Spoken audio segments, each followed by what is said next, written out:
सत कबीर की दया अत आदरणीय गरीबदास साहिब जी की अमृतवाणी मंगलाचरण। गरीब नमो नमो सत पुरुष को नमस्कार गुरु की नहीं, सुर नर मनजन साधुआ संतो सर्वस दी नहीं।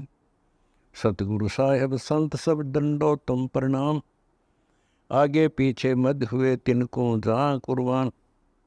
नराकार निर्विषम काल जाल व बंधनम, निर्लेपम निज निर्गुणम अकल अनुबेषुंडनम।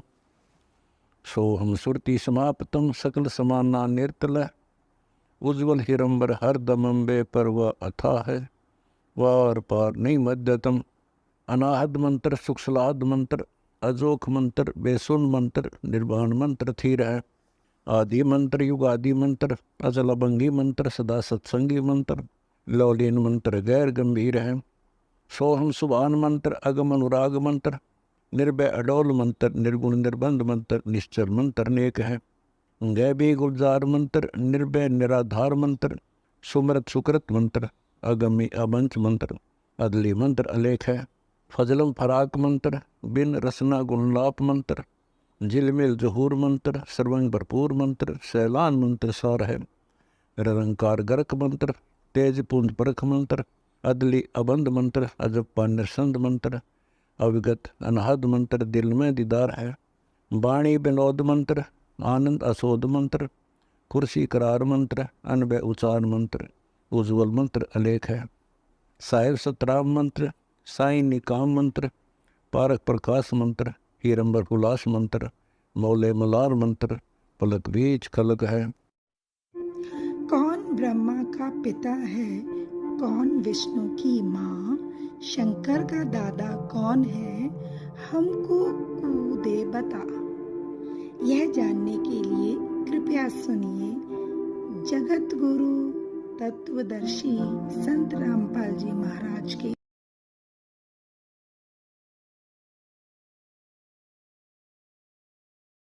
ध्यान। रंकार कोई जाप नहीं है। रंकार की तरह तो जाप जपया करता उस कैसे, जैसे एक समय दो तपस्वी थे, उन दोनों तपस्वी हाहा और हूहू, तो एक का हाहा नाम था, एक का हूहू। तो उन हाहा हूहू के मन में अपने अपने तप का अभिमान बन गया। हाहा कहता है मैं तेरे से ज्यादा बलवान हूँ, ज्यादा तप मेरे अंदर साथ शक्ति है। हूहू कहता नहीं, मेरे अंदर तप तेरे से ज्यादा शक्ति, तप की शक्ति ज्यादा है। तो उन्होंने अपना फैसला करवाने के लिए किसी एक थर्ड पर्सन की आवश्यकता पड़ी।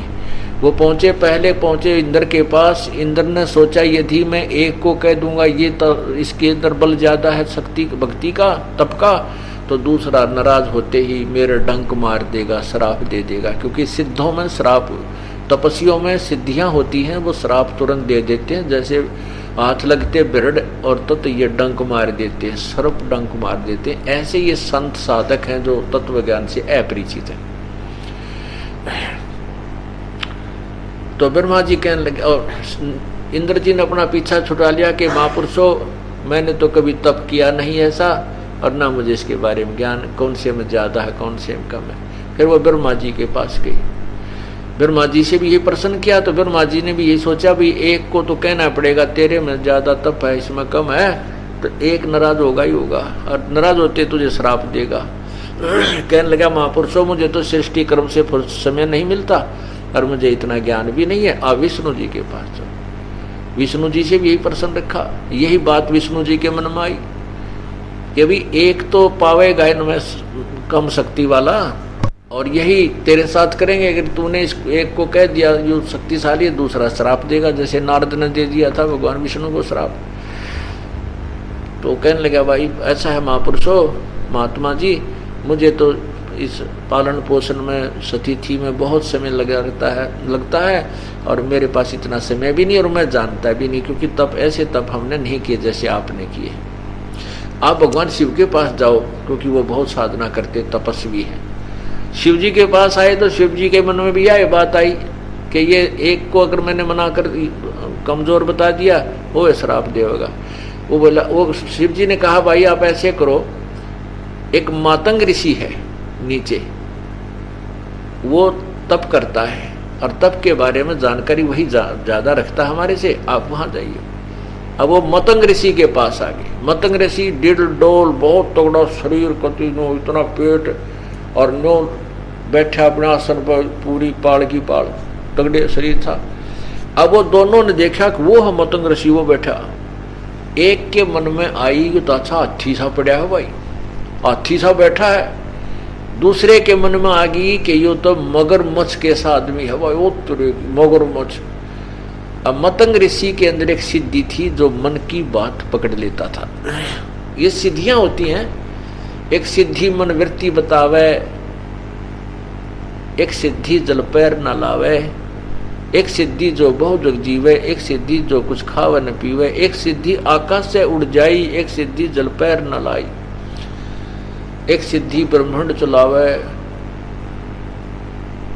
एक सिद्धि निस्वासर जागे, एक सिद्धि सेवक हो आ गए। इस तरह की 24 सिद्धियां हैं, लेकिन इनके पास जो साधना है इनसे 8 सिद्धियां, 8 सिद्धियां प्राप्त हो जाती हैं। इनमें से एक सिद्धि भी जिसको मिल गई वो प्रभु पाक जाता है, हल्दी की गांठ मिलते ही पंसारी बन जाते हैं। और 24 आंख जो सिद्धि 24 भी आ जाए तो भी इनको प्रयोग नहीं करना चाहिए संत ने, वो तो बाई प्रोडक्ट है भक्ति की, भक्ति आगे चलना चाहिए हमने। तो उसके पास एक मन वृत्ति बताने की सिद्धि थी, उसने उनके मन की वृत्ति जान ली और पता लग गया कि इसने तो मेरे बारे में कहा तू मगरमच्छ जैसा है और इसने कहा हाथी जैसा है। तो उन्होंने जाकर प्रश्न किया कि महात्मा जी हमें बताइए कि हमारे में किस में तप और तप की शक्ति ज्यादा है। मतंग ऋषि बोला भाई ये फैसला तुम खुद ही कर ले और खुद ही करो। आप कह रहे थे ये बड़ा हाथी सा पड़ा है, आप कह रहे थे मगरमच्छ सा पड़ा है, तो वह सुन्न हो गए भाई महात्मा तो जानकार है, हमारे मन की बात पकड़ गया। तो उसने आश्राप दे दिया कि तुम एक हाथी बनो एक मगरमच्छ बनो। वो उड़ा दोनों मर गए, एक ने हाथी का जन्म ले लिया, एक मगरमच्छ की, एक हाथनी का जन्म हुआ, एक का मगरमच्छ, मादा मगरमच्छ से जन्म हो गया। अब दोनों पड़का खा खूब हो गए मजबूत। एक दिन हाथी पानी पीने गया था, पानी पीने जाता है, लेकिन उस समय संयोग आ गया उनकी वह भक्ति की परीक्षा, शक्ति की परीक्षा होने का। जो ही उसने पानी पीने के लिए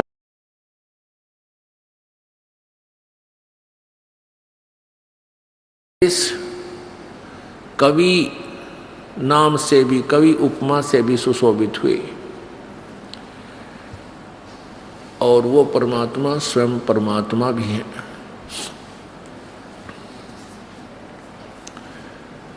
उस परमेश्वर ने हमें यहाँ आकर के क्या ज्ञान दिया, उनका इस लोक में आने का उद्देश्य क्या था।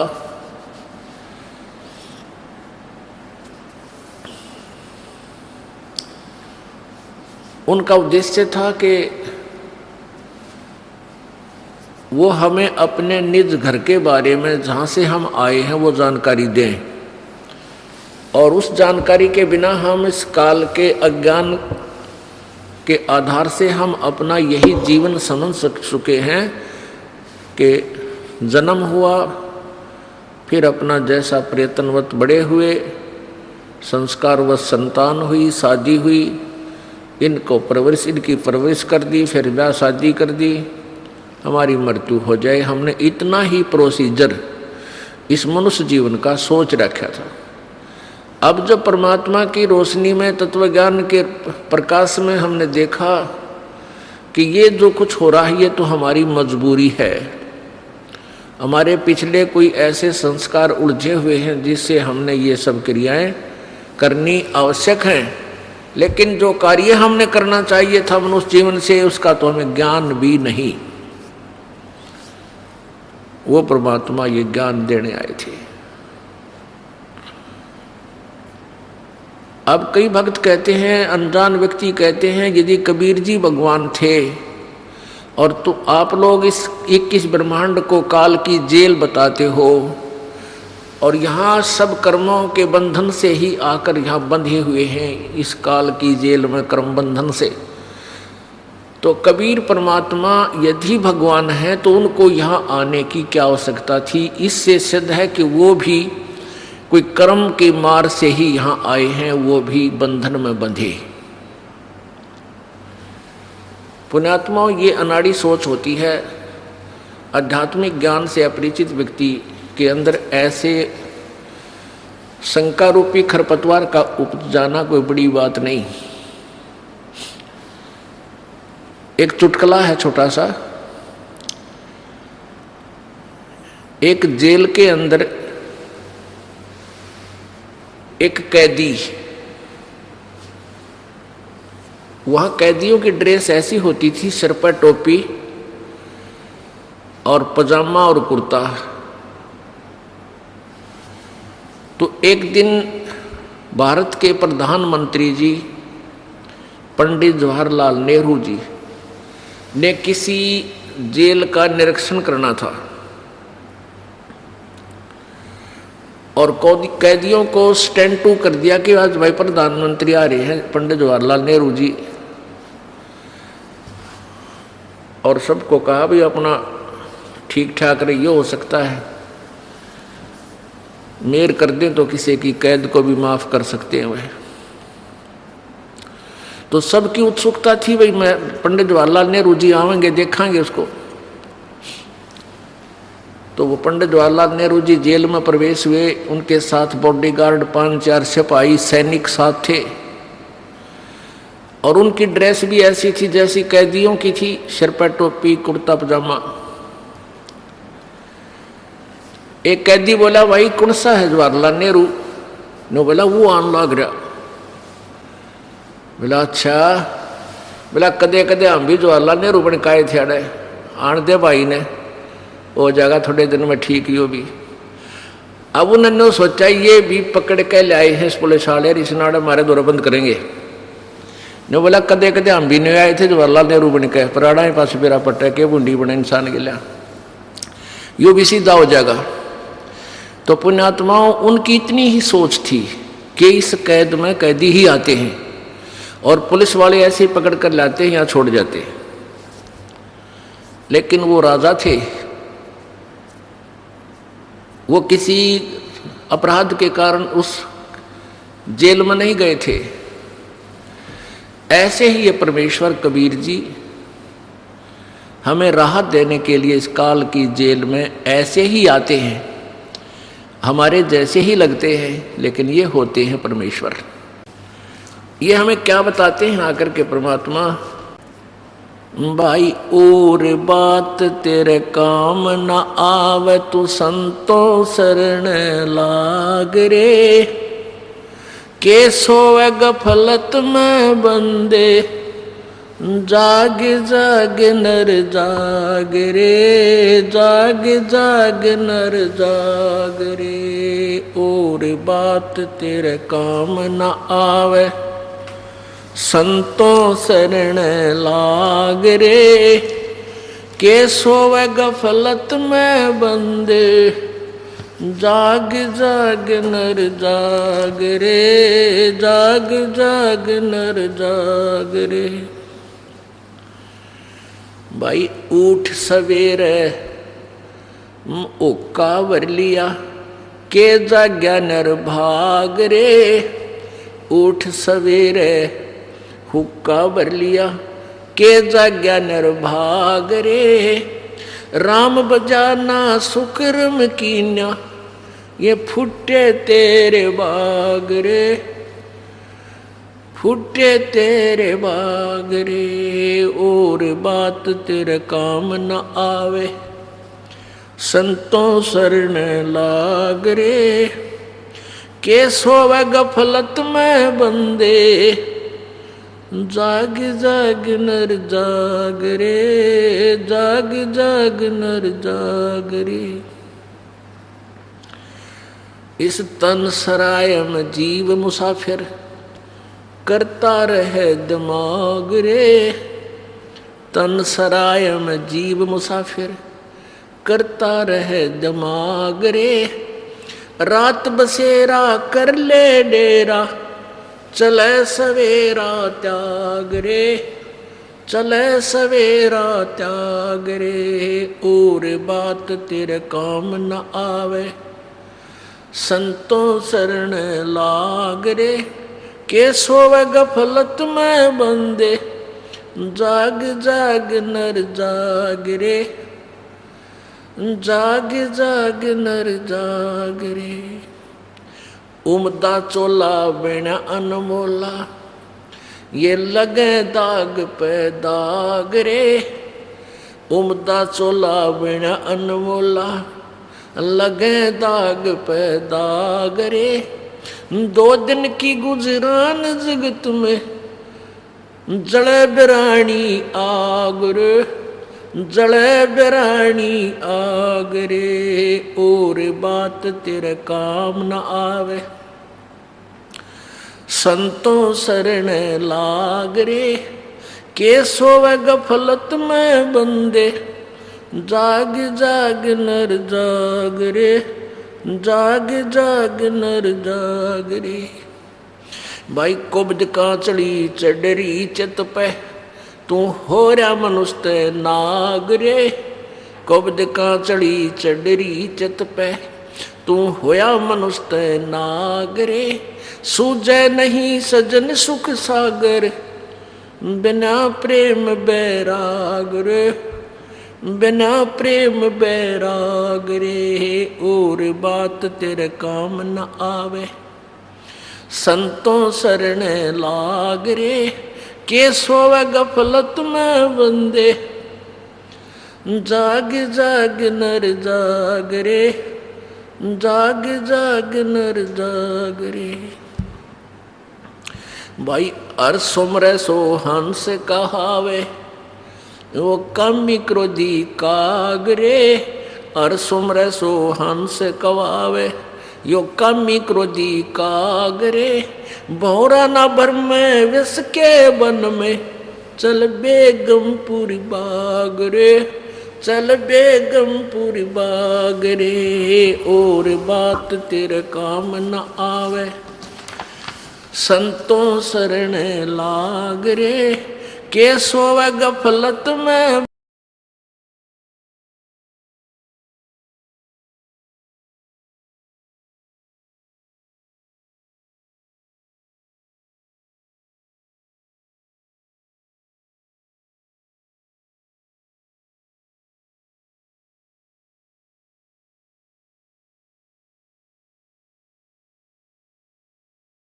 अब तत्व ज्ञान परमात्मा कहते हैं, जो हम तत्व ज्ञान बताते हैं, भक्ति शास्त्र अनुसार बताते हैं, इसने तो सुनकर राजी नहीं। और बाकी कितनी ही इसके पीठ पर लाद दे ये गलत साधना, सारिया ने गधे की तरह खींचे चला जाएगा। हैं पेट पलनियाँ भी चल पड़ेगा, हैं नंगे पैरा भी वहाँ पहुँच जाएगा, छाले भी पड़ जाएंगे। और कह दे इसने, और खड़ा होकर तप कर ले, पैर सूझ जाएंगे। इसको यूँ कह दे भाई, जो शास्त्रों में लिखा है ऐसा लिखा है, नाम उठत नाम बैठत नाम सोवत जागबे, नाम खाते नाम पीते नाम सेती लागबे। परमात्मा के भजन में हठ योग नहीं है किसी सदग्रंथ के अंदर, और जो हठ योग करते हैं उनको बड़ा दुष्ट कहा है। गीता जी के अध्याय नंबर 16 और 17 में यही निर्णय ज्ञान दिया है। तो यहां यही बताना चाहते हैं कि एक आत्मा रो रही है, कहती है मैं तो दे दी बालम बैरे नू, और संसारी दी गल्ला चिन्ह ना बूझे शब्द जो गहरे नू। एक जनसाधारण नू कह दे भाई वहाँ पूजा, वहाँ उस धाम पर चला जा, और वहाँ एक जाटी का धागा बांध का आया करते हैं, और तेरा पोता हो जाए या छोरा हो जाए जब खोल काना है वो। अब 1000 आदमी जाएंगे, उसमें 10 का तो स्वाभाविक छोरा या लड़का हो जाएगा, कोई काम सरेगा। तो 20 बताता फिरेगा वो, मैं वहाँ गया था, धागा बांध का आया था, अरीब उसने खोलने जाऊँगा, मेरा छोरा हो गया, लड़का हो गया। तो परमात्मा कहते हैं उनकी गल ने तो उनकी बातों को तो तुरंत पकड़ लेगा, और हम जो ये गूढ़ ज्ञान बता रहे हैं, गहरा शब्द बता रहे हैं, इसको नहीं सुनता। मुर्दों से ती प्रीत लगावे ना, जाने सतगुरु मेरे नु। मुर्दों से ती, जैसे गांव में, गांव की कहीं देख लो, शहर में आसपास कोई बाबा मर गया, उसकी मेढ़ी बना करके और उसने नाम नमान 5 पीढ़ी तो पूजने लग रहे। उस मरे हुए, उस बनाए हुए स्थान को पूजते आ रहे। अब पुण्यात्मा मान लीजिए आपका जो पहले जो बाबा वहाँ रहा करता कोई संत, और वो अच्छा था, सिद्धि युक्त था, वो काम भी सरते थे उस टाइम, तो अब तो वो है ही नहीं। जैसे कोई वैद्य हो, पहले कोई वैद्य था और वो नब्ज देखता था, रोग की दवाई दे देता था, लोग स्वस्थ हो जाते थे, रोगी स्वस्थ हो जाते थे, बिल्कुल ठीक है। अब वो वैद्य की मृत्यु होगी, उसकी यादगार बना दी। अब वहाँ जाते हैं, मत्था टेकते हैं, उसकी आरती करते हैं, परिक्रमा करते हैं और कहें कि ये वैद्य अब हमारे रोग खत्म कर देगा, नहीं। वैसा ही वैद्य ढूंढना होगा जिस वैद्य की इतनी महिमा होगी कि उसको आज तक याद किया जा रहा है। वैसा ही वैद्य जहाँ जीवित मिले, वर्तमान में जहाँ वह बैठा है, नब्ज देखेगा, आपको औषधि देगा और खाने पीने का परहेज आदि आपको बताएगा, उस वैद्य से आपका रोग नष्ट होगा। उस पूर्व मरे हुए, उस मृत्यु परमात्मा की कथा सुनो, परमात्मा की कथा की चर्चा करो। इसके अतिरिक्त जो भी बातें करते हो, सुनते हो, वह सब व्यर्थ है। ऐसे ही आध्यात्मिक वीडियो देखने के लिए हमारे चैनल विश्व विजेता संत रामपाल जी महाराज को